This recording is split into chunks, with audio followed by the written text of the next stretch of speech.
Yang kita harus pahami adalah sesungguhnya semua kuburan itu sama.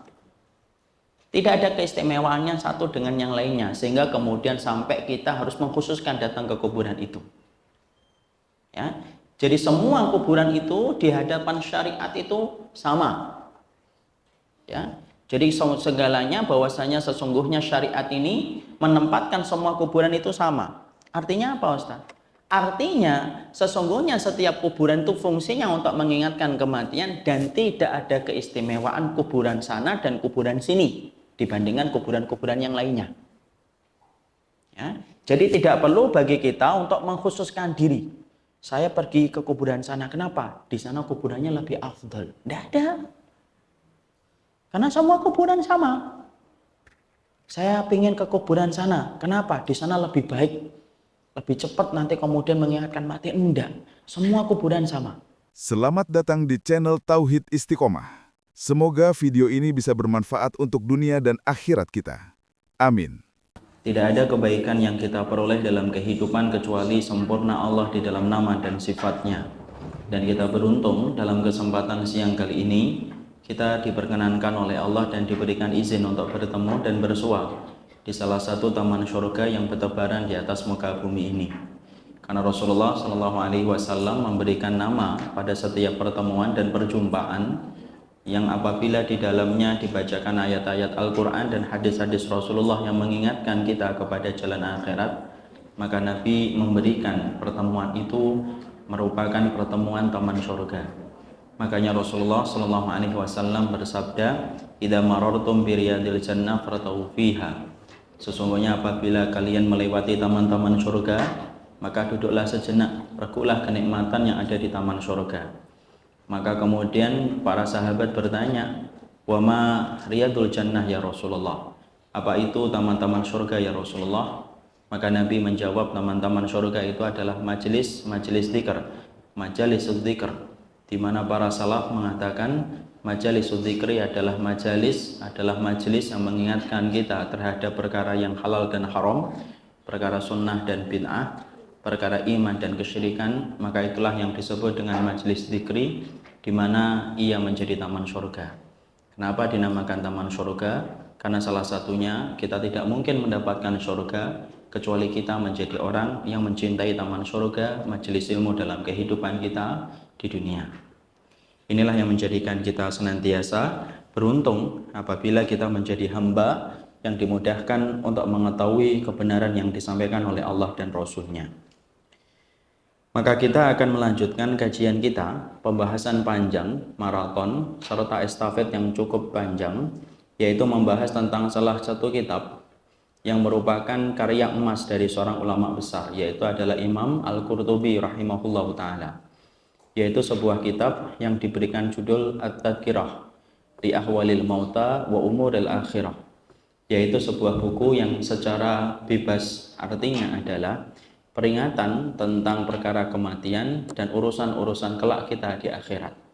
Buku ini menjadi mapping, menjadi peta bagi kita untuk mengetahui perjalanan manusia dari dia hidup menjelang kematian, ketika berujung kepada alam barzah hingga berakhir pada urusan di akhiratnya, yaitu adalah surga dan neraka.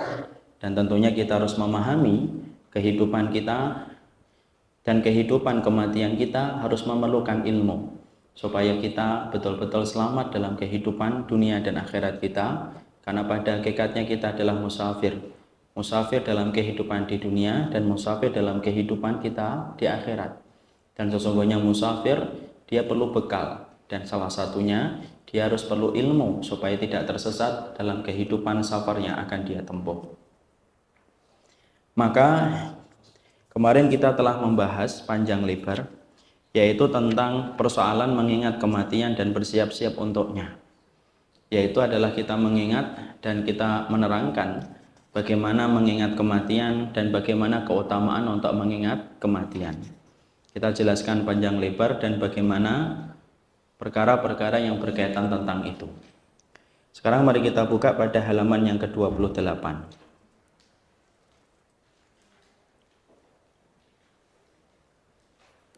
Imam Al-Qurtubi lalu kemudian menerangkan dan menguraikan perkara-perkara yang mengingatkan kita mati dan mengingatkan kita kepada akhirat dan menyebabkan kita zuhud dalam perkara dunia.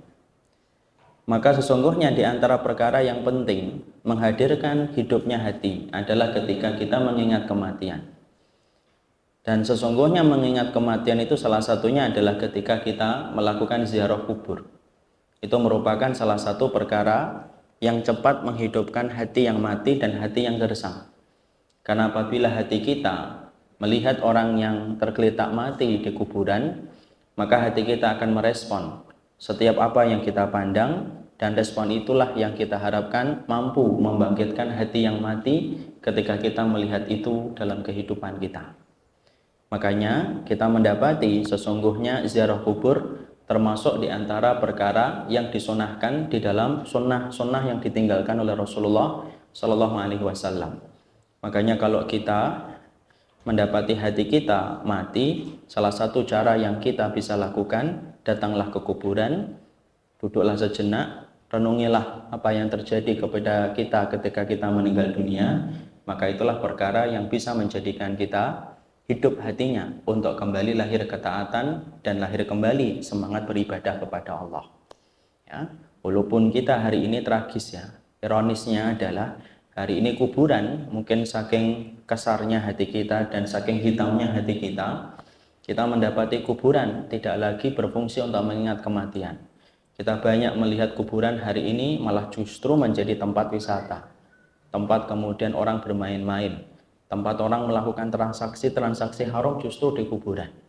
Dan kita berlindung dari hati yang terlalu keras sampai segala peringatan yang ada di dalam sunnah tidak lagi menjadi peringatan disebabkan kasarnya hati kita dan matinya hati kita. Makanya jangan kaget ya Bu, kalau di beberapa tempat saya lihat di Jakarta Timur ada satu kuburan di mana transaksi haram di situ. Bahkan saya pernah mendengar satu berita di laman internet bahwasanya ada satu kuburan, kemudian ada salah satu grup rock yang kemudian mereka justru kemudian mengadakan konsernya di kuburan. Bahkan kemudian kita juga mendapati kan grup-grup musik sekarang juga memakai nama-nama kematian, tapi untuk sesuatu yang sifatnya adalah hura-hura dan sifatnya untuk pesta, padahal dia mengambil nama-nama yang harusnya mampu menghidupkan hati dan bukan sebaliknya untuk mematikan hati. Tapi itulah zaman hari ini, yang zamannya tidak salah. Yang salah adalah kondisi manusia yang terlalu jauh dari syariatnya sampai segala peringatan tidak lagi bermanfaat bagi hati yang sudah terlalu mati dan hati yang terlalu keras dan terlalu gersang. Semoga kita dihindarkan jiwa dan hati yang terlalu keras dan terlalu gersang sampai tidak mampu merespon setiap kebenaran yang disampaikan oleh Allah. Maka kalau kita melihat pada halaman yang ke-28, kita akan mendapati bahwasanya di antara perkara untuk mengingat kematian dan akhirat serta mampu menyebabkan kita zuhud dalam urusan akhirat, yaitu adalah ziarah kubur. Sebelum kita mengetahui ini, kita harus paham ziarah kubur ini termasuk di antara perintah yang asalnya adalah dilarang. Jadi kalau kemudian ibu ingin memperhatikan, sesungguhnya ziarah kubur itu asalnya sudah ada semenjak Rasulullah menyampaikan dakwah? Enggak. Tetapi awal-awal ketika Islam itu ditegakkan dan disampaikan oleh Nabi, sesungguhnya ziarah kubur termasuk di antara perkara yang tidak diperbolehkan di dalam syariat sunnahnya Nabi. Mungkin kita akan ada yang bertanya, kenapa di awal-awal Islam ziarah kubur itu termasuk di antara perkara yang tidak diperkenankan? Bahkan Nabi mengatakan dalam satu hadis yang sahih yang diriwayatkan oleh Imam Ibnu Majah, kuntu nahaitukum an ziyaratil kubur.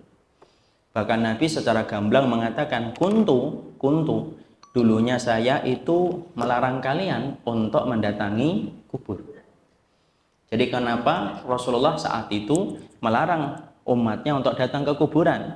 Padahal kita sudah mengetahui kan kuburan itu fungsinya untuk menghidupkan hati. Nah, kita harus paham apa hikmah yang harus kita ketahui kenapa di awal-awal Islam ziarah kubur itu tidak diperkenankan dan diharamkan serta dilarang oleh Rasulullah Shallallahu Alaihi Wasallam. Maka kita akan mendapati jawaban, sesungguhnya ziarah kubur di awal-awal sunnah ketika disampaikan Nabi dilarang, Karena sesungguhnya Rasulullah SAW menjaga hati dan menjaga jiwa umatnya dan para sahabat supaya tidak mereka sampai melakukan kesyirikan sebelum ditanamkan dan diajarkan kepada mereka akidah yang kuat. Karena salah satu sebab kesyirikan pada zaman Rasulullah itu adalah orang yang mengkultuskan para pendahulunya dan mereka mengkultuskannya di area kuburan. Ya. Makanya kemudian di awal-awal sunnah ketika disampaikan dilarang dulu. Kenapa? Saat itu para sahabat mereka belum kuat dan belum kokoh akidahnya.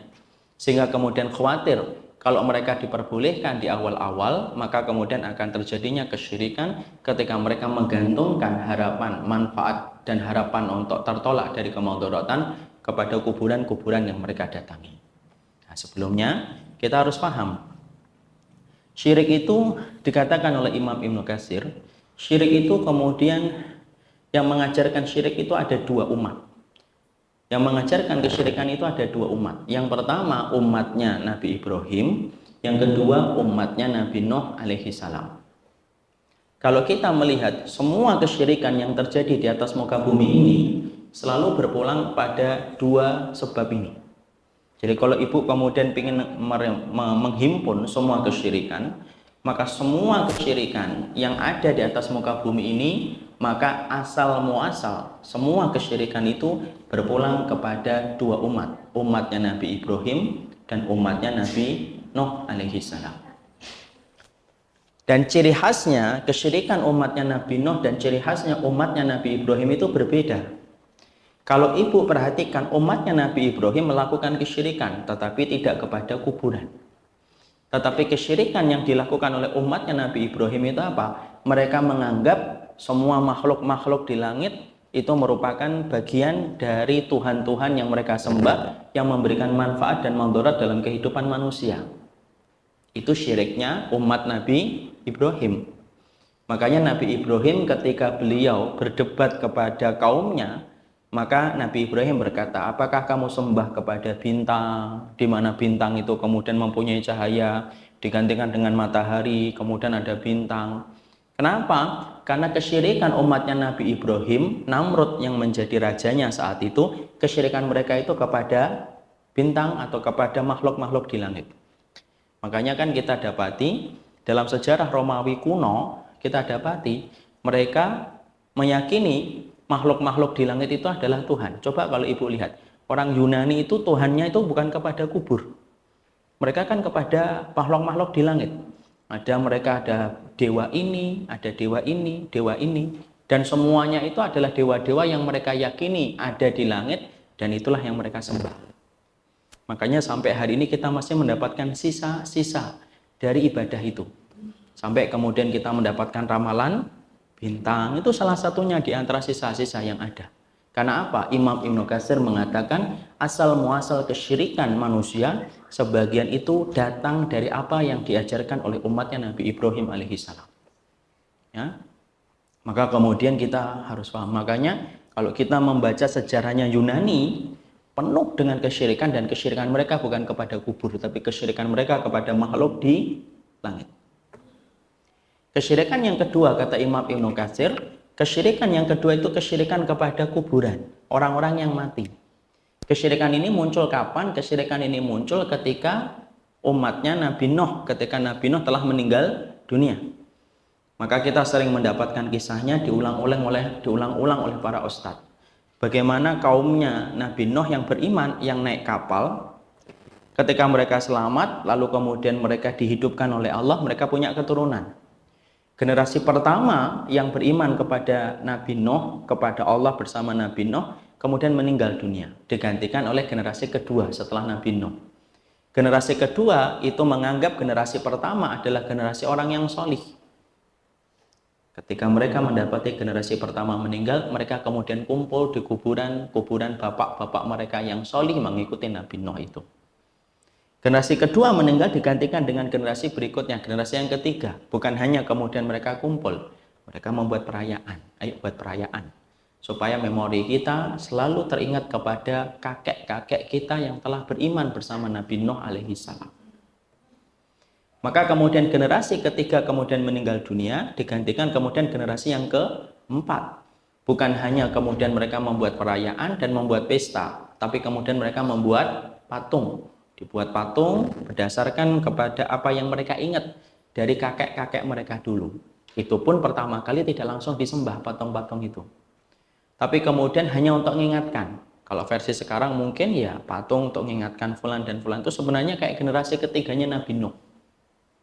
Kemudian akhirnya meninggal digantikan generasi berikutnya. Generasi berikutnya inilah yang kemudian akhirnya menyembah dan kemudian menganggap orang-orang ini adalah orang solih yang menyampaikan hajat mereka kepada Allah dalam permintaan dan menolak madarat.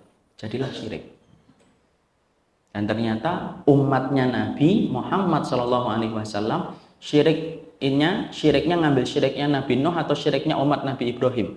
Ngambil syiriknya umatnya Nabi Nuh alaihi salam, di mana mereka mengagungkan kepada Tuhan-Tuhan yang mereka anggap merupakan nama orang yang solih. Latta, Uzza, Hubal, itu nama orang itu.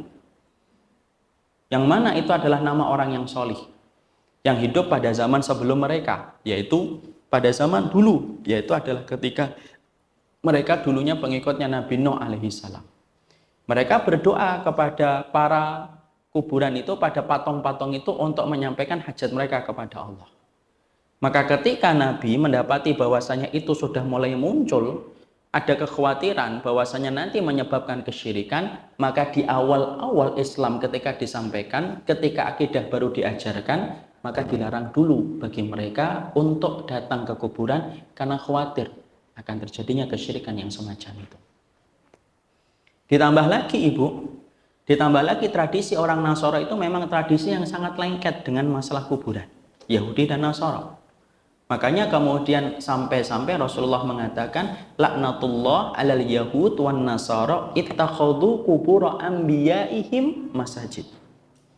Makanya di antara satu hadis yang sahih yang pernah disampaikan oleh Nabi 100 hari sebelum beliau meninggal dunia, di antara hadis-hadis yang ditinggalkan Nabi kepada kita itu salah satunya apa? Nabi berucap dengan kata laknat Allah bagi Yahudi dan Nasara yang telah kemudian mengambil kuburan masjid-masjid para nabi-nabi mereka menjadi, yang telah mengambil kuburan para nabi-nabi mereka menjadi masjid.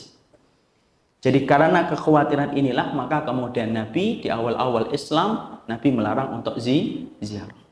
Namanya di dalam masalah literatur Islam disebut apa? Syad dan lidari atisuk, itu namanya.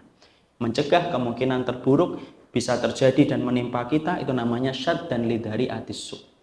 Makanya di awal-awal akhirnya apa? Ziarah kubur tidak diperkenankan ketika khawatir akan tercampurnya kesyirikan kepada hati kaum muslimin saat itu ketika mereka belum paham tentang akidah yang sebenarnya. Jadi boleh nggak Ustadz kalau kita melarang sesuatu yang sifatnya kita khawatirkan akan terjadi penyimpangan? Boleh. Ya, misalkan pada hukumnya asal itu misalkan adalah halal. Contoh, ibu melarang anaknya untuk membuka YouTube ketika ibu tahu bahwasanya umurnya belum genap 15 tahun, ketika dia belum mengerti mana yang benar dan mana yang salah. Padahal kalau kita kembalikan kepada hukum asalnya, menggunakan YouTube itu boleh atau tidak? Boleh, mubah. Tapi karena ibu khawatir nanti kalau dia diberikan akses untuk membuka YouTube, saya tidak bisa bertanggung jawab atas apa yang dia lihat ketika saya lengah dan saya lalai, saya larang. Itu namanya syad dan lidari'ah. Padahal asal hukumnya apa? Mubah. Tapi kemudian apa dilarang? Karena khawatir terjadinya keburukan. Itu boleh. Jadi kalau misalkan nanti ibu kan ada yang komentari, oh mosok sih ekstrim banget. Kalau anak saya sih saya biarkan aja ngelihat YouTube. Mana dalilnya ngelarang-larang YouTube? Ya, dalilnya syad dan diadarisu. Ya kita nggak tahu mbak, namanya ketika anak saya melihat YouTube saya nggak mungkin untuk melihat dan mengawasi terus kok. Nah itu namanya diperbolehkan, itulah yang dinamakan syad dan diadarisu. Maka disitulah kita mengetahui, makanya Nabi SAW dalam satu riwayat dari Ibnu Majah radhiyallahu anhu, maka kemudian Rasulullah SAW mengatakan kuntu nahaitukum an ziyaratil kubur fazuruha fa innaha tuzahidu fid dunya wa tudzakirul akhirah. Maka Nabi sampai kemudian mengatakan sesungguhnya aku melarang kalian untuk datang ke kuburan. fazuruha. Maka sekarang boleh fazuruha, sekarang datangi kuburan itu. Jadi Nabi pernah melarang kemudian merubah.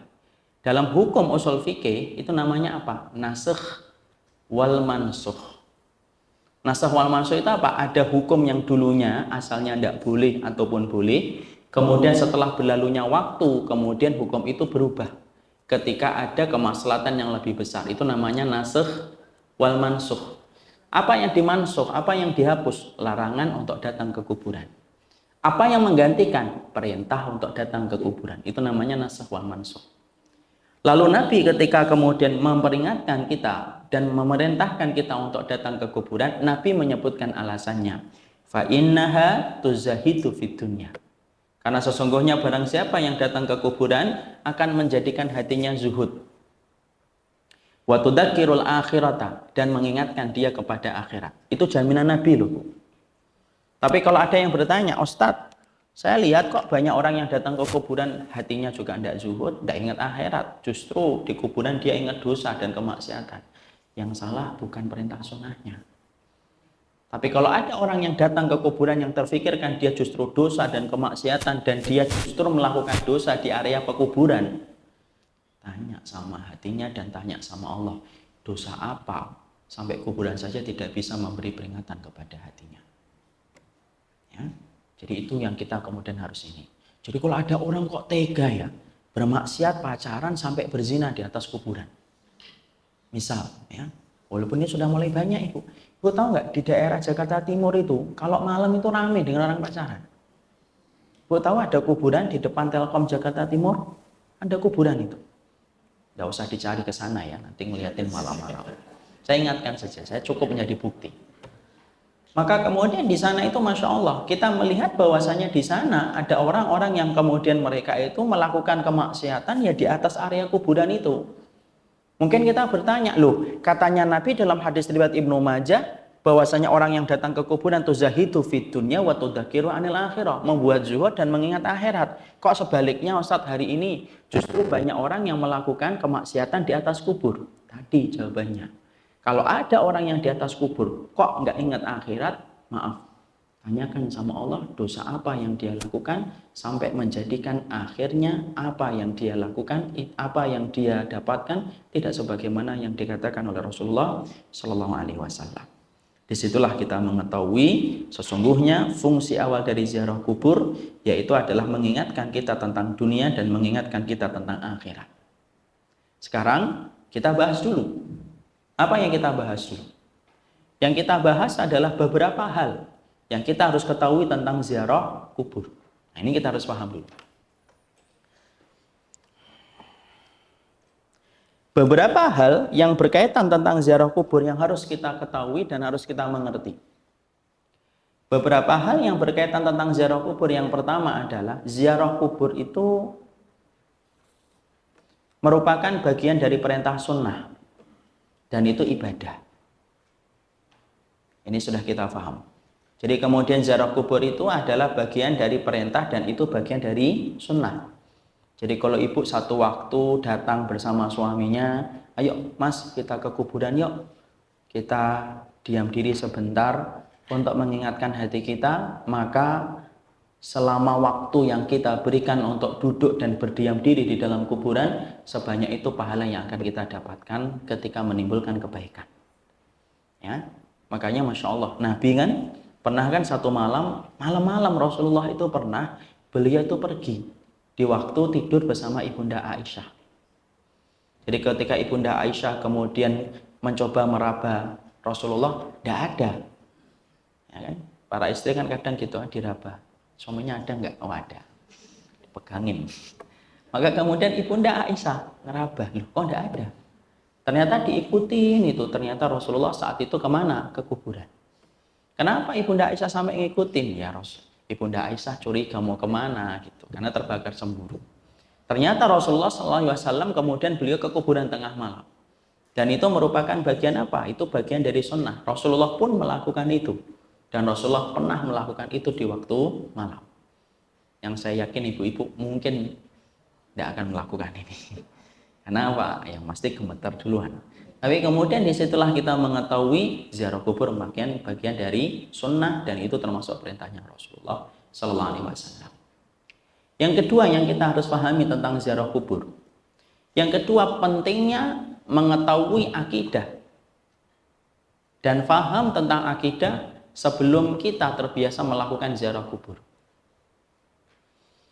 Yaitu adalah pentingnya bagi kita. Yang kedua, ketika dalam ziarah kubur nanti mulai difahamkan ini ke anak-anak. Sebelum anak-anak ibu mulai diajarkan, ayo nak sekali-kali ke kuburan. Ibulah yang ajak. Jangan kemudian diajak terus kepada tempat-tempat yang sifatnya hanya mengingat kehidupan. Mall, perbelanjaan, boleh sesekali boleh. Tapi saatnya terkadang kita menggandeng tangan kita, anak kita ke tempat-tempat yang sifatnya adalah untuk mengingatkan ia kepada kematian. Supaya dia paham gimana sih kewajiban dia nanti kepada ibu dan bapaknya ketika meninggal, dan bagaimana sikap yang benar menyikapi kalau ibu dan bapaknya meninggal dunia, dan supaya anaknya itu ngerti tentang urusan akhirat kalau dibawa ke tempat-tempat yang semacam itu. Yang ngomong ibu kepada suaminya, yuk mas sekali-kali datang ke kuburan yuk, walaupun hanya datang ke kuburan bapaknya suami ataupun bapaknya ibu, tidak apa-apa, anak diajak supaya anak ngerti bagaimana kemudian sikap sunnah ketika datang ke kuburan. Kan nanti kita akan bahas tuh, ziarah ke kuburan itu sunnahnya kayak apa.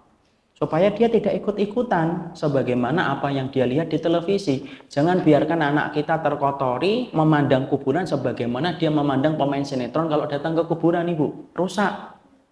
Akhirnya apa? Bapak ibunya meninggal, yang dicari apa? Nyari buka lemari dia. Yang dicari apa? Baju hitam saya mana? Kerudung saya hitam mana? Baju hitam saya mana? Kenapa harus pakai hitam? Ya, karena rata-rata yang saya lihat sinetron itu kalau ada yang meninggal pakai hitam-hitam semua. Kenapa kok sampai semacam itu? Ya karena anak kita ngertinya tentang adab kubur itu ya dari sinetron. Ya, yang ketiga kita dapat yang bukan ketiga, maaf. Ini teruskan. Bahkan kita mendapati perempuan-perempuan itu kalau di sinetron kalau ada yang meninggal justru nomor pertama itu di depan liang lahat. Boleh nggak kemudian perempuan itu di depan liang lahat ketika ada proses pengkuburan? Enggak lah. Semuanya laki itu, steril itu di situ. Kasihan banget itu ziarah kubur kemudian masih ada ikhtilat. Ngingat mati malah ngingat, wah di sampingnya perempuan. Ya kan? Yang akhirnya kemudian harusnya aman dari fitnah. Sekarang sampai nguburin orang aja nggak aman dari fitnah. Nggak steril dari wanita. Padahal salah satunya makruhnya wanita datang untuk ngikutin jenazah itu salah satunya apa? Supaya kemudian tidak menjadi sumber fitnah ketika di arena kuburan. Yang namanya wanita itu, ibu maaf ya, apapun jadi fitnah, ya atau enggak? Suaranya aja, Masya Allah, sudah itu menjadi fitnah. Suaranya saja. Enggak usah kemudian suaranya pakai cadar aja, kelihatan matanya masih menjadi fitnah atau tidak? Masih. Itu saya kadang-kadang baca di Facebook itu. Ada wanita yang misalkan dia selfie walaupun dia bersadar. Yang muji, ikhwan, Masya Allah yang matanya subhanallah. Ya Allah bidadari surga. Kamu lagi apa? Lagi sujud. Kamu lagi apa? Ruku. Gitu akhirnya. Itu fitnah. Makanya kemudian kenapa dilarang? Ya karena tidak boleh supaya menjadi sumber fitnah. Kemudian akhirnya apa? Makanya dari dua kejadian itulah kita paham, apa yang kita pahami. Jangan biarkan keturunan kita mengetahui adab kekuburan, yaitu kemudian dari TV yang akhirnya merusak. Ya dia bawa bunga lah, kemudian ngobrol lah itu kemudian kepada kuburan. Bu, alhamdulillah bu, saya lamarannya diterima bu, insya Allah. Pekan depan saya insya Allah punya istri bu. Memang ibunya dengar kan? Enggak. Kalau jawab malah bingung, ya nak sama-sama nak. Nanti malah kemudian lari terus, ya kan? Bahkan saking fatalnya fitnah hari ini, sampai kita mendapati itu apa? Maaf saya ngelihat di sosial media ada anak-anak muda itu kemudian bawa kue ulang tahun ke kuburan. Kenapa? Hari itu hari kelahiran si mayit. Coba. Padahal fungsinya ulang tahun apa? Memperingati umurnya yang panjang, apalagi yang diperingatin. Itu saya lihat ada fotonya, ini loh, zaman fitnah. Bawa kue tart, tidak lupa dengan lilin-lilinnya itu. Ya. Lalu kemudian di situ ngerayain gitu, Masya Allah. Ya kenapa? Ya begitulah yang diajarkan ketika mereka belajarnya bukan dari kitabullah dan sunnah, belajarnya dari TV. Makanya kemudian kita kembalikan lagi, kalau sudah bicara tentang ziarah kubur, fahamkan dulu diri kita, fahamkan dulu keturunan kita tentang akidah, supaya ketika melakukan ziarah kubur tidak sampai terperosok di dalam kesyirikan. Apa yang kita ajarkan kepada mereka? Kita ajarkan, nak, yang nama orang kalau sudah meninggal dunia, nak, dia sesungguhnya tidak ada lagi keterikatan dalam urusan orang yang hidup. Kita memanggilnya tidak mendengar, kita kemudian meminta kepadanya pertolongan tidak bisa mendengar. Yang bisa mendengar, yang bisa memberikan pertolongan, yang bisa menghindarkan kita dari segala mudarat itu adalah Allah semata. Dan itu kita tanamkan supaya ketika kita, diri kita, anak-anak kita datang ke kuburan, tidak terjebak kepada ritual kesyirikan disebabkan tidak paham akidah sebelum datang ke kuburan. Nah sekarang kan akhirnya apa? Kan tidak paham akidah. Ya semacam itu. Datang ke kuburan tapi sifatnya melakukan kesyirikan. Meminta supaya kemudian apa yang mereka miliki diberikan oleh sahibul mayit dan mereka beranggapan itu diperbolehkan. Padahal Nabi kalau memang memperbolehkan minta kepada sahibul mayit ketika sahibul mayit itu adalah orang solih dan orang solihah, pastilah Nabi sudah mengajak para sahabat, ayo datang ke kuburannya Nabi Nuh, ayo datang ke kuburannya Nabi Musa dan yang lainnya. Tapi Nabi tidak pernah ngajak para sahabat mencari kuburannya Nabi Nuh, mencari kuburannya Ibrahim, mencari kuburannya Ismail. Karena apa? Karena memang fungsinya untuk datang ke kuburan, fungsinya adalah mengingatkan mati, dan mengingatkan mati, semua kuburan itu sama. Jadi yang kedua tadi apa kita pahami? Sesungguhnya kalau memahami tentang ziarah kubur, kita harus paham dulu akidah yang benar, baru kemudian kita melaksanakan hukum ketika kita mengajarkan, ketika kita mendatangi ke kuburan. Itu yang kedua. Yang ketiga, yang kita harus pahami adalah sesungguhnya semua kuburan itu sama. Tidak ada keistimewaannya satu dengan yang lainnya, sehingga kemudian sampai kita harus mengkhususkan datang ke kuburan itu. Ya, jadi semua kuburan itu di hadapan syariat itu sama. Ya, jadi segalanya bahwasanya sesungguhnya syariat ini menempatkan semua kuburan itu sama. Artinya apa, Ustaz? Artinya sesungguhnya setiap kuburan itu fungsinya untuk mengingatkan kematian dan tidak ada keistimewaan kuburan sana dan kuburan sini dibandingkan kuburan-kuburan yang lainnya. Ya, jadi tidak perlu bagi kita untuk mengkhususkan diri. Saya pergi ke kuburan sana, kenapa? Di sana kuburannya lebih afdal. Tidak ada. Karena semua kuburan sama. Saya ingin ke kuburan sana. Kenapa? Di sana lebih baik. Lebih cepat nanti kemudian mengingatkan mati. Enggak. Semua kuburan sama. Misalkan di arena TPC ini kemudian ada kuburan di luar atau di mana. Maka itu sudah cukup. Tidak perlu bagi kita mengazamkan, meniatkan pergi ke satu tempat di mana kemudian fungsinya hanya untuk datang ke kuburan. Karena secara umum Rasulullah SAW sudah menyampaikan kepada kita, la tusyaddur rihal illa fi salasatil masajid. Karena sesungguhnya Rasulullah SAW sudah mengingatkan kepada kita, janganlah engkau meniatkan safar. Kemanapun kamu meniatkan safar itu dengan sekuat daya mampumu, kecuali kamu meniatkan kepada 3 tempat. 1, Masjidil Haram. 2, Masjid Nabawi, yang ketiga Masjidil Aqsa. Itu saja. Kita baru boleh meniatkan betul-betul, ya Allah, saya belum datang ke Masjidil Aqsa, saya akan datang ke Masjidil Aqsa. Itu boleh.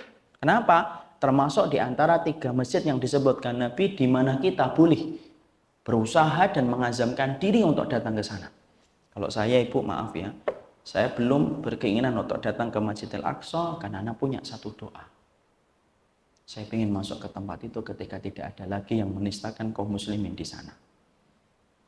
Itu doa saya. Makanya di antara doa saya itu, ya Allah, moga-moga saya termasuk orang yang nanti diberikan izin olehmu masuk ke Masjidil Aqsa, di mana ketika masuk di sana Islam dan kaum muslimin telah mendapatkan haknya dan telah mendapatkan izzah dan kehormatan dirinya. Kalau hari ini kan enggak, Ibu. Ibu kalau datang ke Masjid Aqsa itu apa? Di bawah todongan senjata tentara-tentara Israel. Diatur sama mereka. Nggak bisa lah. Hina betul kita. Dan sesungguhnya seorang muslim tidak pernah diperintah-perintah kayak gitu oleh orang kafir, terutama di tempat yang sangat Allah muliakan, yaitu Masjidil Aqsa. Makanya Masya Allah, saya teringat kepada siapa? Ibundanya Salahuddin Al-Ayyubi. Ibunda Salahuddin Al-Ayyubi itu seorang wanita sholihah yang banyak dilamar laki-laki, tapi selalu ditolak. Sampai ada salah satu syekhnya itu yang kemudian mengetahui tentang wanita ini berkata kepada wanita ini, kamu itu kenapa sih? Kok setiap laki-laki yang melamar kamu selalu tolak? Jawaban dari ibunya Salahuddin Al-Ayyubi yang masih muda itu berkata, karena laki-laki yang datang kepadaku tidak mampu mewujudkan cita-citaku. Cita-citanya apa? Cita-citanya adalah kalau kamu menjadi suamiku nanti, apakah kamu siap untuk menjadikan anakku menjadi anak yang membebaskan Baitul Maqdis? Maka kemudian laki-laki yang kemudian mundur satu persatu. Makanya kemudian ditolak terus. Makanya kalau ada hari ini ada akhwat kon nolak banyak ikhwan, nah itu mungkin ikhwannya gagal memenuhi permintaannya untuk membebaskan Baitul Maqdis. Sampai akhirnya dia ketemu dengan seorang pangeran yang selalu nolak setiap akhwat yang ditawarkan kepadanya. Sama. Sampai kemudian ada salah satu di antara kerabat kerajaan itu berkata, kenapa wahai Tuan, kenapa selalu kamu tolak setiap perempuan-perempuan yang ditawarkan kepada dirimu? Padahal mereka wanita-wanita yang baik dan keturunan-keturunan mulia. Karena mereka tidak ada yang punya cita-cita melahirkan dari rahimnya seorang anak yang bisa membebaskan Baitul Maqdis. Nuruddin Al-Ayyubi ketemu ini dengan takdirnya Allah, ketemu laki-laki ini ketemu dengan perempuan ini. Maaf, dari seorang laki-laki sholih akhirnya kemudian membasahi rahimnya seorang wanita yang bercita-cita besar untuk membebaskan Baitul Maqdis, lahirlah anak Salahuddin, di mana kemudian bernasab kepada bapaknya Al-Ayyubi, kemudian akhirnya membebaskan Baitul Maqdis. Itulah pahlawan dalam Islam. Pahlawan wanita dalam Islam itu tidak tercipta di area jalan dan lapangan, tapi pahlawan dalam Islam itu tercipta di dalam rumah ketika mereka ngerti bagaimana kewajiban mereka ketika harus menegakkan agama Allah sesuai dengan porsi tugas yang dibagikan oleh Allah kepada mereka. Makanya Ibu, kalau saya sering ditanya, Ustadz, indikator puncak kesuksesan wanita itu apa? Saya pernah mendapatkan pertanyaan itu dalam satu daurah. Saya kemudian sampaikan, puncak kesuksesan seorang wanita itu sebenarnya cuma dua. Jadi ketika bukan menjadi manajer, bukan ketika sekretaris, bukan ketika dia menguasai bisnis, kalah, enggak. Tapi puncak kesuksesan seorang wanita adalah satu, ketika dia telah mendapatkan ridho dari suaminya, atau yang kedua, dia berhasil mencetak putra-putrinya bermanfaat untuk agama Allah, dan agama Allah merasakan manfaatnya dari kehadiran mereka, anak-anaknya. Itulah suksesnya seorang wanita di hadapan Allah. Makanya lihat Ibu, siapa yang tidak beruntung kayak Imam Bukhari ibunya? Ya kan? Imam Bukhari itu ketika kecil buta atau tidak buta? Buta Ibu. Imam Bukhari itu ketika kecil buta. Dia buta. Siapa yang kemudian terus-terusan mendoakan putranya itu? Ibunya. Ibunya tumpah air matanya di setiap waktu yang mustajab. Apa akhirnya? Akhirnya Allah memberikan karomah, putranya mampu melihat, dan akhirnya diwakafkan di jalan Allah. Kemudian hafal ribuan hadis, menyusun satu kitab yang paling benar setelah kitabullah. Dan kitab itu adalah Sahih Bukhari oleh Imam Bukhari. Itulah seorang wanita. Jadi Masya Allah, disitulah kita paham Baitul Maqdis itu kayak apa. Nah, itu agak panjang mana-mana. Kita kembali ke tadi. Disitulah kita paham, akhirnya kita mengetahui. Berarti kemudian kita itu tidak boleh meniatkan pergi kemana-mana dengan sekuat mampu. Sampai nguras tabungan kita, sampai nguras semua perbekalan yang kita miliki. Tidak boleh itu kecuali 3. Jadi kalau Ibu kemudian ada yang sampai nabung mati-matian gitu, makannya cuma makan teri dan kecap, ya, ya enak juga kalau terinya enak. Ya. Kemudian ketika ditanya, kenapa sih sampai kemudian makan teri dan kecap gitu? Ya. Sampai kucing yang lihat tuh geleng-geleng ini, saya kalah sama dia. Maka kemudian dia mengatakan, saya ingin melihat apa itu yang di Paris itu apa namanya? Menara Eiffel. Tidak boleh, haram itu. Kenapa? Kita tidak boleh meniatkan apapun Dengan kita sampai nguras semua yang kita miliki, semua bekal yang kita dapatkan, sampai kita hidup prihatin untuk itu, kecuali safar dalam 3 tempat itu. Baitul Masjidil Haram, Masjid Nabawi, dan Masjidil Aqsa. Dari keumuman dalil inilah kita mengetahui apanya. Jadi tidak bolehkah kita kemudian, saya ingin Ustadz pergi kemana? Saya ingin pergi ke wilayah sebelah Turki itu. Karena di sana di salah satu kotanya ada rohani, ada makamnya Sa'ad bin Abi Waqqas.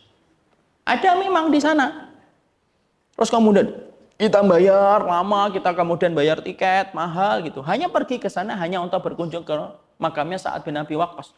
Tidak boleh. Kemudian dia mengatakan, kenapa tidak boleh? Kan mengingat kematian itu dikubur. Betul. Tapi kenapa kamu harus habiskan uangmu padahal di dekat rumahmu pun ada kuburan? Sama saja. Ya. Jadi disitulah kita paham, tidak ada keistimewaan antara satu kuburan dengan kuburan berikutnya. Semuanya sama di hadapan Allah. Jadi bukan berarti kalau di sana ada kuburan fulan menjadikan kuburannya itu lebih afdol daripada kuburan di sini. Ah, kuburan di sini tidak senang saya, kenapa? Alah, yang mati di sini tuh maling-maling semuanya. Kalau yang kuburan sana, oh Masya Allah, yang kuburan sana itu ustadz-ustadz yang mati. Jadi kalau kita mau datang tuh yang ke sana aja. Itu namanya kuburan sunnah, yang tidak ada. Sekarang itu dikit-dikit itu dilabel-labeli dengan sunnah. Telur sunnah itu tidak ada lah, kayak gitulah. Tidak ada kayak gitu. Sunnah itu dalam masalah manhaj. Jangan kemudian dikit-dikit ada label, dikit-dikit dikasih label, dikit-dikit ada label. Nanti lama-lama akhirnya menjadi apa? Menjadi kemudian produk itu. Ini mangganya mangga sunnah. Kenapa? Yang punya tanahnya dulu ustadz. Jadi kemudian tidak gitu. Jadi semua kuburan itu di sisi syariat itu hukumnya sama. Jadi kemudian yang ketiga kita harus pahami, kemanapun kamu berada, maka sesungguhnya kamu ketika datang ke kuburan, maka kedudukannya sama. Mbak, kubur tadi ini ya datang ke kuburan ya? Iya, yang mana? Yang sana. Oh, kalau saya sih kuburannya dekat yang masjid. Jadi insya Allah lebih utama. Enggak ada. Jadi semuanya sama. Itu yang ketiga. Yang keempat, jangan pernah memperlakukan dan jangan pernah menyikapi kuburan sebagaimana kita menyikapi urusan dunia. Itu juga tidak boleh. Jangan menyikapi kuburan sebagaimana menyikapi urusan dunia. Paham atau tidak paham? Tidak paham, ditulis dulu aja.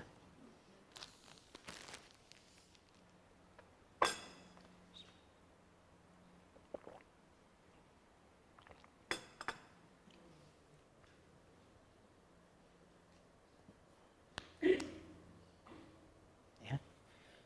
Sudah bahas. Yang keberapa ini? Yang keempat. Yang keempat adalah jangan menyikapi kuburan itu sebagaimana kita menyikapi kehidupan kita di dunia. Contohnya gini, Ibu. Ya, saya sih nyari kuburan yang kira-kira Masya Allah pemandangannya yang bagus. Yang anginnya sepoi-sepoi. Itu termasuk di antara perkara ketika kita menyikapi kuburan sebagaimana kita menyikapi kehidupan. Kan gitu kan?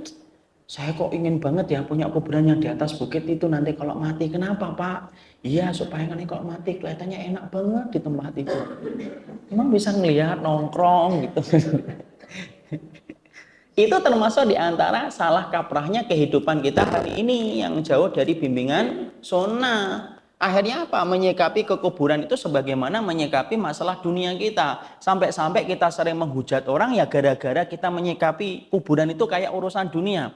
Kita datang ke kuburan, qadarullah ada kemudian kuburan samping kita. Rumputnya tinggi-tinggi banget. Kemudian mungkin tidak ada yang datang. Kita langsung komentar sini gitu. Ini anak-anaknya rebutan warisan kuburan bapaknya itu dibiarin, nggak dipotong rumputnya, nggak disiramin, nggak pernah datang. Ngapain aja jadi anak-anaknya itu. Kebangetan jadi anak. Maka kemudian itu termasuk perkara apa? Menyikapi urusan kubur sebagaimana menyikapi dunia. Maaf ya Ibu, emang kemudian yang di dalam kuburan kalau rumput di atas itu tinggi kemudian ngerasa gitu, sedih gitu. Kenapa Ujeng gitu? Ini loh atas kuburannya rumputnya tinggi-tinggi. Nggak ada Ibu. Ya, Maka kemudian kalau kita pengen berbakti sama orang tua kita, bukan berarti kemudian itu dilarang, enggak, silahkan. Silahkan potong rumput, dirapikan, enggak apa-apa, enggak ada masalah. Tapi maaf, jangan salahkan kalau ada orang yang belum berkesempatan untuk itu, langsung kita mengatakan anaknya enggak berbakti. Salah. Salah itu. Kenapa? Baktinya seorang anak ketika ibu dan bapaknya meninggal itu apa? Satu, yang paling penting. Dia menjadi solih, ngerti tentang sunnah. Itulah bakti yang luar biasa, karena anak semacam itu doanya sampai kepada orang tua. Buat apa kita bersihkan kuburan orang tua kita kalau kita tidak ngerti tentang perintah Allah? Kita ngambil yang haram. Sekali doa diterima oleh Allah, dan diterima oleh Allah. Makanya saya ingatkan itu berkali-kali. Ya, tidak semua anak ketika berdoa itu akan diterima oleh orang tuanya ketika meninggal dunia. Makanya dalam riwayat Muslim kan jelas kan, idza mata ibnu Adam inqata amaluhu illa min salasin.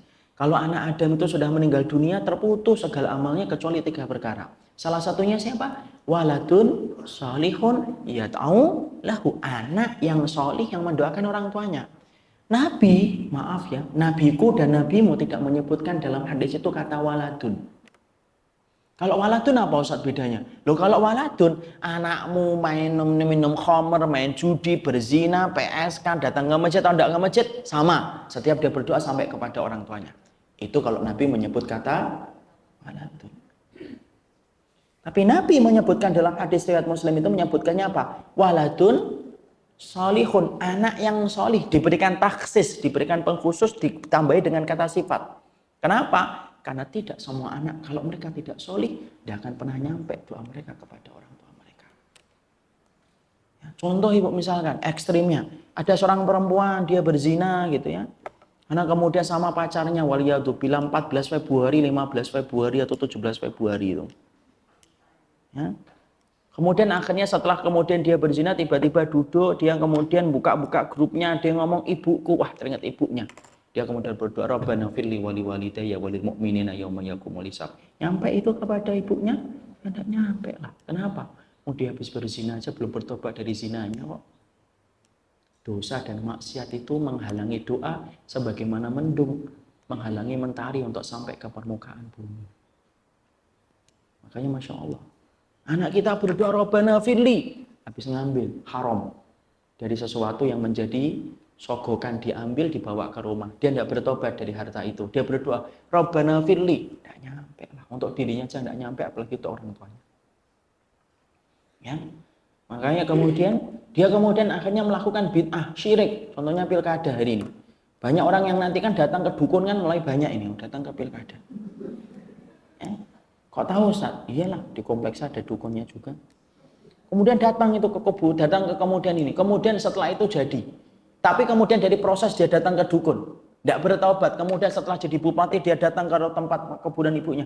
Bu, sekarang saya sudah jadi bupati, Bu. Insya Allah saya doakan terus buat ibu dan ibu pasti bangga melihat saya dan tersenyum di atas surga. Diterima? Ya enggak lah. Makanya Masya Allah, kalau kita tidak mendapati anak solih, yang rugi bukan siapapun, Bu, yang rugi kita sendiri. Selaku ibunya, selaku bapaknya. Kenapa? Karena ternyata kita nanti bisa jadi nunggu di akhirat mana ada anak siapa. Anak kita berdoa tapi tidak pernah nyampe karena mereka tidak ngerti jalan ketaatan mereka kepada Allah dan Rasulnya. Maaf Ibu, kursus boleh. Tapi kalau kursus banyak yang kita berikan untuk anak-anak kita, justru menjadikan anak kita lupa terhadap urusan akhiratnya. Maaf. Lebih baik tidak usah kursus tapi anak kita ingat akhirat daripada kursus dunia banyak tapi anak kita tidak tahu akhirat. Tapi kalau kita kursuskan banyak sembari kita tanamkan akidah, monggo silakan, tidak ada larangan untuk itu. Makanya Masya Allah kenapa kita harus cerewet jadi orang tua, tidak pernah bosan untuk ngingatin anak-anak kita supaya anak-anak kita solih, betul-betul melarang anak perempuan kita dibawa siapapun. Ya kenapa? Ya karena kita khawatir kalau anak kita sampai kepleset, tidak solih di hadapan Allah, yang rugi tempat ibunya dibayar kontan. Ketika anak itu berdoa tidak pernah nyampe kepada orang tuanya. Ya, jadi Masya Allah itu. Makanya kalau anak ibu diajak sama laki-laki, tidak boleh. Udah tegas saja, mama kolot lah, Siti Nurbayan, tidak apa-apa. Tapi ibu nanti ringan hisapnya di hadapan Allah. Daripada ibu mengatakan, boleh, lalu dipuji sebagai ibu pengertian, tapi nanti kita akan menghadapi dan terdakwa di hadapan Allah. Terdakwa di hadapan Allah. Terdakwa di hadapan manusia aja kita deg-degan kok. Apalagi terdakwa di hadapan Allah. Yaitu salah satunya mereka yang membiarkan anaknya terombang-ambing dalam kemaksiatan. Jangan sekali-kali kita ngatain dia, enggak apa-apa nak kamu bawa, tapi sebelum jam 9 pulang ya. Seakan-akan setan sebelum jam 9 itu lagi tidur dia. Ya, bisa. Ya, karena apa? Saya ingatkan Ibu. Tidak ada laki-laki kalau sudah berada di samping seorang wanita sendirian dan berdua, kecuali kesolehannya lagi pergi. Kok tahu Ustaz? Iya. Karena itulah fitnahnya laki-laki yang paling besar itu apa? Wanita. Ya, barakallahu fikum. Tadi kok sampai ke situ kemana ya? Oh iya, ke kuburan. Jadi kemudian kuburan itulah hadiah terbaik. Jadi kemudian kalau ada seseorang yang misal ya, contoh saya ibu saya sudah meninggal 2 tahun dan qadarullah saya tidak pernah kemudian datang ke kuburannya karena saya di sini. Maka kemudian saya juga nggak tahu apakah kuburan ibu saya itu mungkin sudah ada rumputnya ataukah tidak. Maka itu tidak dikatakan dan tidak dikategorikan sebagai anak yang durhaka sama orang tua. Kenapa? Masalah kuburan itu beda dengan masalah dunianya. Jadi ketika saya mendapati ibu saya meninggal, saya menyambung tali silaturahmi yang disambung sama ibu, saya sedekah atas nama ibu, saya mendoakan ibu, saya ingin berlaku solid dan sunnah sebagaimana perintahnya Allah dan Rasulnya, itu sudah berbakti kepada orang tua kita ketika orang tua kita sudah meninggal dunia. Dan tidak usah kita memperhatikan urusan kuburan sebagaimana kita memperhatikan urusan dunia. Ya, ada yang bawa apa itu? Kendi, ada yang ngerumputin, ada yang ngobrol gitu. Ya, makanya kemudian sampai kan kita dapati sampai akhirnya apa? Tradisi datang ke kuburan itu ya sama dengan tradisi orang yang hidup sebelum Ramadan. Habis Idul Fitri sholat Id langsung ke kuburan kan gitu. Tadi habis makan lontong sambal hati, ini kumpul semuanya. Enak banget nih kalau ada ya ibu kumpul sama kita. Itu yang nggak akan nyampe. Tapi kenapa itu kok kemudian rajin dilakukan? Tradisi kok banyak dilakukan? Karena mereka melakukan itu, menganggap itu kuburan itu sebagaimana menganggap kehidupan dunia. Sama ibu, salah satu prakteknya itu apa? Yaitu meminta supaya kemudian kita dikuburkan dekat dengan orang yang kita cintai. Boleh sebenarnya, hal itu boleh selama tidak merepotkan. Tapi kalau sifatnya sudah merepotkan merepotkan ahli warisnya, itu kemudian sebenarnya para ulama memakruhkan. Contoh, kemudian ada seseorang yang berkata, saya pingin nanti kemudian dikuburkan di samping istri saya. Qadarullah kemudian istrinya meninggal ketika pas umroh. Dia meninggalnya di sini. Dia berwasiat, tolong ya saya nanti kalau makamkan bapak nanti di dekat kuburan ibu. Jauh luar biasa. Kenapa dia bisa meminta kayak gitu? Karena pandangan kita kemudian menganggap kalau dekat nanti ketemu di kuburan. Itu salah satu produk ketika kita menganggap bahwasanya kuburan itu sebagaimana kehidupan di dunia. Padahal maaf ya, kalau kemudian sama-sama beriman, ketika sama-sama bertakwa, walaupun yang satu kuburannya di ujung timur, yang satu kuburannya di ujung kulon, ketemu atau tidak ketemu? Ketemu. Mau di akhiratnya ketemu, apalagi dalam urusan barzahnya pun akan ketemu insya Allah. Makanya kan kita lihat kan permintaan apa yang kemudian diminta oleh mayit ketika pertama kali dia sudah dibebaskan dari pertanyaan malaikat. Ibu kan tahu kan? Ketika malaikat kemudian menanyakan 3 perkara kepada mayit ketika mereka itu ditimbang, ketika mereka ditanya, setelah mereka itu mampu menjawab 3 pertanyaan itu, apa yang dikatakan oleh mayit? Ya Rabbi aqimis sa'ah hatta arji ila ahli. Ya Allah tegakkanlah hari kiamat ya Allah supaya aku cepat bertemu dengan keluargaku. Ya. Jadi keluarga itu menempati posisi yang istimewa. Iya. Sampai si mayit ketika baru saja itu dibebaskan dari 3 pertanyaan ketika mampu jawab, yang diminta pertama kali itu ketemu dengan keluarganya. Ya. Jadi kemudian walaupun kemudian mereka terpisah begitu jauhnya, mereka ketemu. Dan kita harus paham ya, orang yang beriman itu dimanapun mereka pun akan bertemu, walaupun dalam kehidupan dunianya mereka terpisah dengan jarak yang membentang jauhnya. Kita baca surat At-Tur 21. Dibuka surat At-Tur.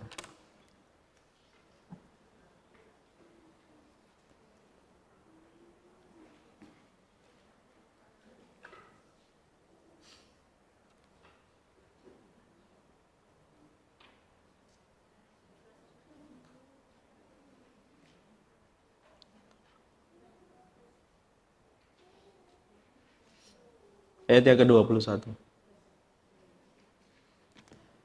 Surat yang ke-52.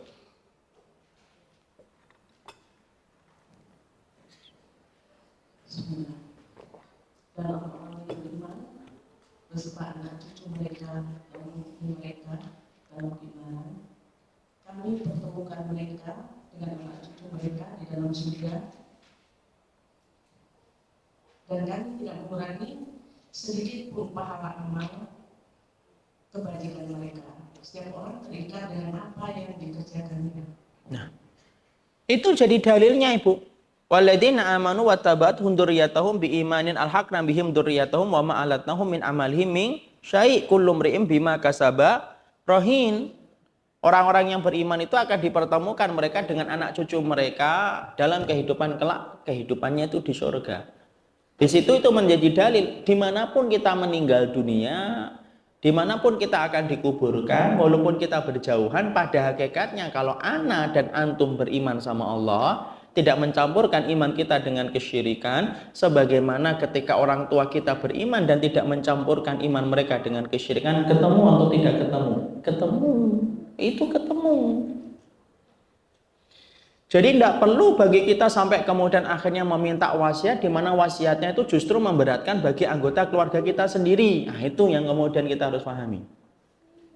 Tapi tolong ya Ibu, jangan kemudian kita langsung vonis kalau ada di antara teman-teman kita dan sahabat kita meminta supaya dikuburkan di kampung. Saya dulu termasuk yang menganggap tidak sunnah itu langsung gitu. Tapi ternyata saya baru tahu ada beberapa alasan yang kita terkadang luput untuk mengetahuinya. Apa itu? Kadang-kadang mereka itu pengen dikuburkan di kampung. Itu kenapa Ibu? Karena mereka tidak terlalu ingin membebani ahli warisnya ketika harus membayar setiap bulannya dan setiap tahunnya. Karena apa? Maaf, area kuburan di kampung jauh lebih baik cara pengaturannya daripada di kota. Kota kan suruh bayar atau tidak? Tuh kan? Berapa? 3 bulan sekali memperpanjang. Ya karena kemudian ada di antara orang yang sampai kayak gitu. Ya. Dan saya alhamdulillah saya betul-betul minta ampun ketika dulu pernah mengatakan enggak usahlah minta kemudian dipulangkan ke sono, you know. Bawa kemudian apa itu mobil jenazah jauh-jauh dari Jakarta ke Semarang gitu. Kemudian ada salah satu ikhwan yang cerita, Ustaz, kadang-kadang kita itu ada yang minta supaya dikuburkan di kampung karena di kampung itu tidak ada biaya administrasi. Dan dia masih termasuk di antara warga kampung itu. Dimana kemudian kenapa dia meminta supaya dikuburkan di kampung, saking dianya memikirkan tidak mau merepotkan ahli warisnya. Makanya kan ada beberapa orang ketika meninggal dia ngomong sama anaknya, nak kuburkan bapak, kuburkan ibu di kampung ya. Karena itu. Ya kalau alasannya kayak gitu tidak apa-apa. Tapi kalau alasannya saya pengen dikuburkan di kampung karena rasanya beda banget kalau matinya dikuburkan di kampung, nah itu beda. Emang ketemu apa? Ya nggak ada bedanya sebenarnya. Jadi kemudian disitulah kita mengetahui yang ke berapa tadi? Yang keempat. Jangan pernah memperlakukan urusan kubur yaitu dengan urusan apa? Urusan dunia. Yang kelima yang kita harus pahami, bedakan antara kubur dengan barzakh.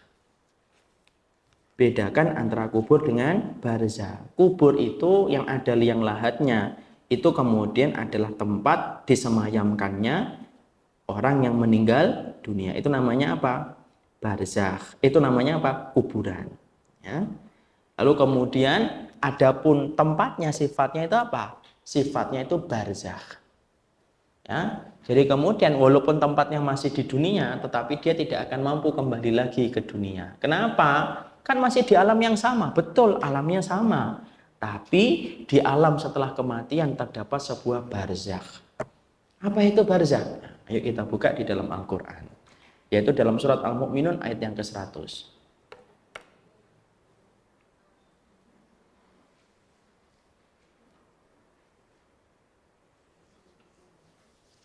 Al-Mu'minun ayat yang ke-100.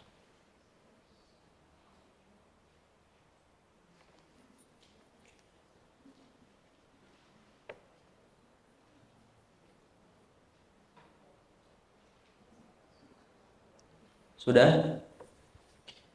Coba dibaca.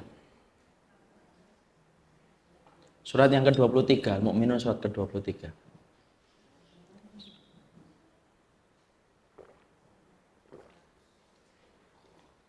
Adalah pendapat berbuat kebajikan yang telah aku tinggalkan. Sekali-kali tidak. Sungguh itu adalah dalil yang diucapkannya saja. Dan di hadapan mereka ada barzah sampai pada hari mereka dibangkitkan. Barzah itu kalau kita buka terjemahnya apa? Di situ apa? Dinding. Jadi kemudian barzah itu sifat alamnya, Ibu. Kalau tempatnya masih di dunia atau tidak? Ya masih di dunia. Semua tempat yang kemudian sebelum ditegakkannya hari kiamat itu namanya alam apa? Enggak. Semua tempatnya itu di dunia atau tidak? Di dunia. Tapi kemudian Allah berikan tempat mereka itu apa? Yaitu tempat yang bernama barzah. Ya kita tidak tahu tempatnya mana, tapi yang jelas masih di alam dunia. Iya. Tapi sifat dari alamnya mereka itu apa? Terdapat yang namanya barzah. Dan barzah itu apa? Barzah itu adalah dinding yang tidak mampu dilewatin. Makanya setiap orang tidak bisa balik lagi ke dalam kehidupan dunia. Makanya saya bingung kalau ada orang yang mengatakan nanti setiap hari ke 2000, hari ke 3000 nanti mayatnya balik lagi ke rumah untuk melihat kondisi rumah. Ya tidak ada. Ya kan ada yang mengatakan hari ke-5, hari ke-6, hari yang ke-7 dia balik ngeliat-lihat lagi rumahnya. Kasihan banget nanti. Kalau udah dijual kan bingung loh. Kok ternyata ganti semua ini? Ya ada. Oh jelas kok bahwasanya ada barzah. Loh Ustadz, kok kadang-kadang memang pada hari-hari itu memang terkadang kita mendapati ada tanda-tanda khusus dari ibu kita. Misalkan tiba-tiba kita mencium minyak wangi, yang memang minyak wangi itu adalah minyak wangi ibu kita. Tiba-tiba kemudian lemarinya ibu kebuka, kadang-kadang kan gitu. Saya tidak menafikan cerita itu nyata, iya, tapi bisa jadi apa? Datang dari setan supaya kita tambah yakin tuh kan, pulang kan. Padahal kemudian tidak ada. Kalau kemudian mampu pulang malah sedih loh. Lantainya yang ngepel kurang bersih, tuh kan yang di pojok gitu. Loh kan motor saya malah dibuat kayak gini, malah diprotoli setelah saya meninggal. Oh, baru tahu ternyata kamu ketawa setelah saya meninggal dunia. Kan akhirnya jadi sinetron itu. Makanya kalau orang itu masih menganggap bahwasanya itu bisa kembali, ya itulah terjadinya sebuah penyimpangan ketika kita memahami roh bergentayangan itu, ya karena tidak paham alam barzah tadi. Hati-hati loh, boleh nggak kita nyebut roh itu bergentayangan? Ya tidak boleh lah. Kenapa tidak boleh Ustadz? Loh kalau kamu mengatakan roh bergentayangan, sedangkan yang memiliki dan mengatur roh itu siapa? Allah. Berarti Allah kemudian tidak pandai untuk ngurusin ruh sampai ada ruh yang kemudian jalan-jalan bergentayangan. Kan gitu kan? Tapi wajahnya kok mirip dengan orang yang tabrakan itu pintar-pintarnya setan. Contoh nih, ada rumah, kemudian ada yang mati bunuh diri. Ternyata setiap malam ada yang kemudian itu pintarnya setan. Dia ngerti manusia itu suka, manusia itu kemudian punya rasa takut. Makanya setelah dia mendapatkan itu, setan mempergunakan itu. Nggak usah setan nih, uang pedagang aja ngerti kok kapan ramenya orang beli dan kapan sepinya pembeli kok. Apalagi setan ketika pingin untuk mengajak sebanyak-banyaknya manusia kepada jalan neraka. Setan bisa nggak menyerupakan dirinya kepada apapun? Bisa.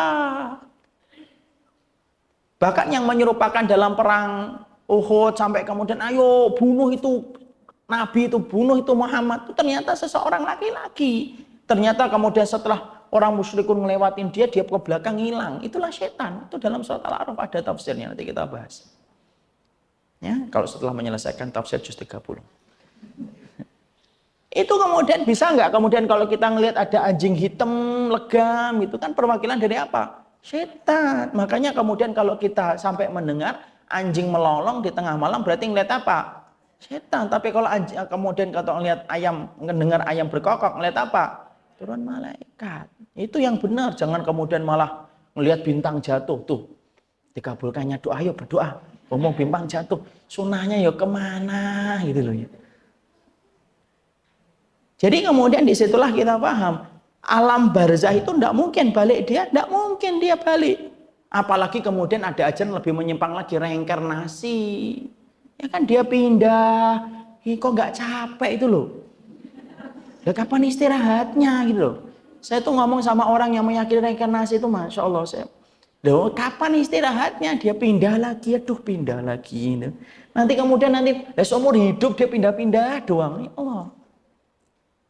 Kan akhirnya apa? Ya itu, kalau semua ajaran itu tidak kembali kepada kitabullah dan sunnah, ya kayak gitu, membingungkan.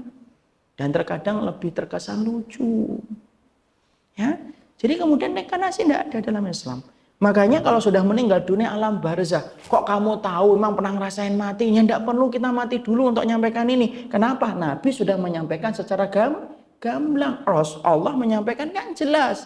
Allah menyampaikan dalam surat Al-Mu'minun itu. Karena kemana ada kita itu, ada yang mengatakan gini, orang itu sekarang tuh sok pintar ngomongin tentang kematian, padahal tidak pernah mati. Loh, kita nggak punya Al-Quran apa?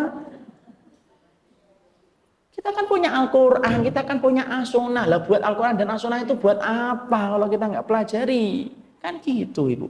Tahu kan orangnya kan? Iya. Jadi ya kemudian kita harus ngerti tentang itu, ya harus paham. Disitulah kita kemudian mengatakan urusan barzah itu dia termasuk alam kuburnya itu ya kuburan itu, tapi alamnya di situ Ustaz. Alamnya kemudian tidak sebagaimana pikiran kita, bisa jadi kita pandang sempit tapi bisa jadi di dalam lapang, dibukakan antara dia dengan surga. Itulah urusan barzah dan kita harus paham itu. Ya. Kemudian yang keberapa? Yang keenam, ya. Ada adab-adabnya, ada sunah-sunahnya kalau sudah menyebut kata kuburan dan ada larangan-larangannya. Jadi kalau sudah menyebut kata kuburan, ya ziarah kubur, di situ ada adab, di situ ada akhlak dan di situ ada larangan. Apa adabnya, apa akhlaknya dan apa larangannya? Itulah yang menjadi pembahasan kita 1 bulan lagi insya Allah. Sabar. Ini yang dapat kita sampaikan. Ini sudah jam 3:05. Jadi kemudian kita membahas muqaddimah. Halaman keberapa? 28. Nanti kita bahas, benar enggak sih kalau di kuburan harus melempar, harus kemudian melepaskan sandal? Apa sih larangan ketika di kuburan? Boleh enggak kalau kita tidak mengetahui sholat mayit, tiba-tiba mayit itu sudah dikuburkan, apakah kita boleh sholat mayit di kuburan? Kapan sholat gaib itu dilakukan? Semua jawabannya akan kita dapatkan insya Allah dalam pertemuan, dalam waktu dan jam yang kurang lebih sama. Ini yang dapat kita sampaikan dalam pertemuan kali ini. Semoga Allah memberikan keberkahan. Ada yang tidak ingin bertanya? Silakan, kalau ada yang ingin bertanya, saya persilakan. Iya Ibu, yang di belakang. Assalamualaikum. Tidak dosa Ibu, takut yang wajar, tapi jangan sampai ketakutan itu meninggalkan ketaatan.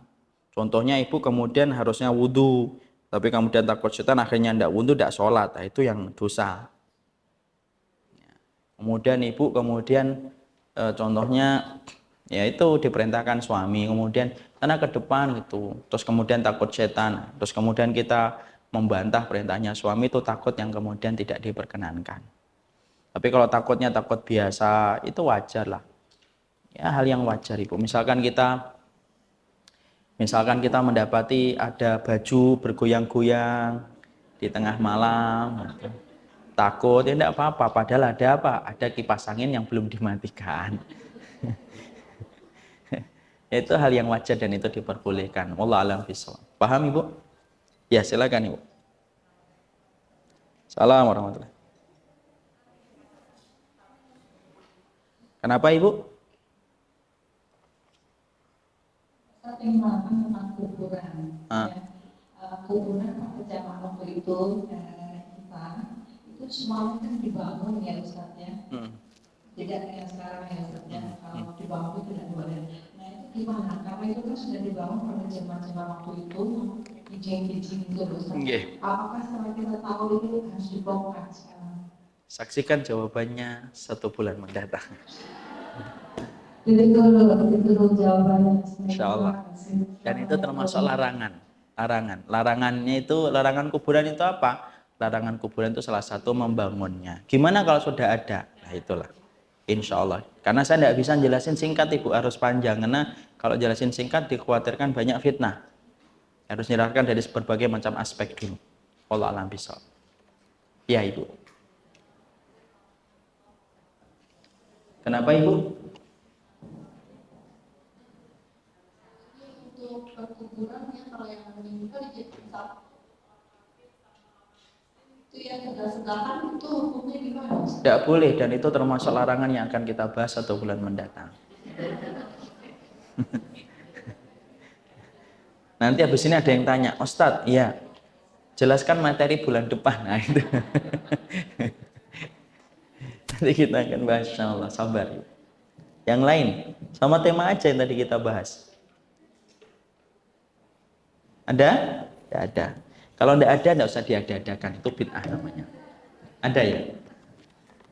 Salam warahmatullahi wabarakatuh. Kalau dalam satu kuburan itu ada 2 mayat boleh? Tidak apa-apa Ibu, tidak apa-apa, diperbolehkan itu. Ya, itu termasuk hal yang nanti kita bahas, tapi itu boleh. Kasihan banget masih sempit Ustadz, ya itu tadi. Kita menyikapi dunia, menyikapi kubur kayak alam dunia. Atau kemudian bahkan kita senang, enak banget ya kalau kayak gitu, bareng-bareng gitu. Di dalam jadi tidak sendiri-sendiri. Jadi boleh. Dulu para sahabat, ada para sahabat yang dikuburkan 3-4 sahabat sekaligus oleh Nabi. Ketika apa? Biasanya pasca perang. Karena tidak bisa membuat lubang satu-satu kan. Satu lubang diisi 3-4 sahabat. Yang didahulukan yang mana? Yang hafal surat Al-Baqarah dulu. Mana yang hafal surat Al-Baqarah? Ini ya Rasulullah. Didahulukan lebih dulu, lebih didekatkan kepada kiblat. Kalau sekarang kalau gitu susah. Mana yang hafal surat Al-Baqarah? Itu. Tidak ada yang hafal surat Al-Baqarah. Paham Bu? Ya. Ada lagi?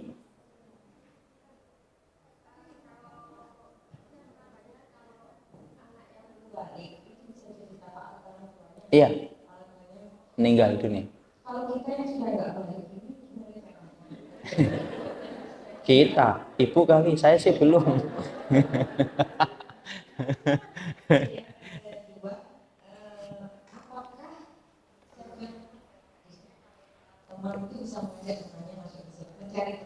Ibu, gini aja ya, nanti buka YouTube saya yang 10 syafaat dalam kehidupan. Di situ telah dibahas detail itu, saya bahas. Bahwasanya anak-anak itu kemudian mereka mampu menjadi syafaat secara otomatis ketika mereka meninggal sebelum dia balik. Ketika orang tuanya sabar dan ikhlas. Tapi ada yang kedua, anak-anak itu bisa menjadi syafaat ketika mereka menjadi solih ketika sudah balik. Insya Allah. Terus kemudian teman-teman yang solih mampu menjadi syafaat teman-teman yang solih yang kemudian menemani kita dalam ketaatan. Ya kalau bisa ya. Kita kan sering kadang-kadang gini, nanti tolong cari saya ya. Itu berarti sudah berdoa masuk neraka. Yang benar itu, moga-moga nanti saling mencari ya. Gitu yang benar.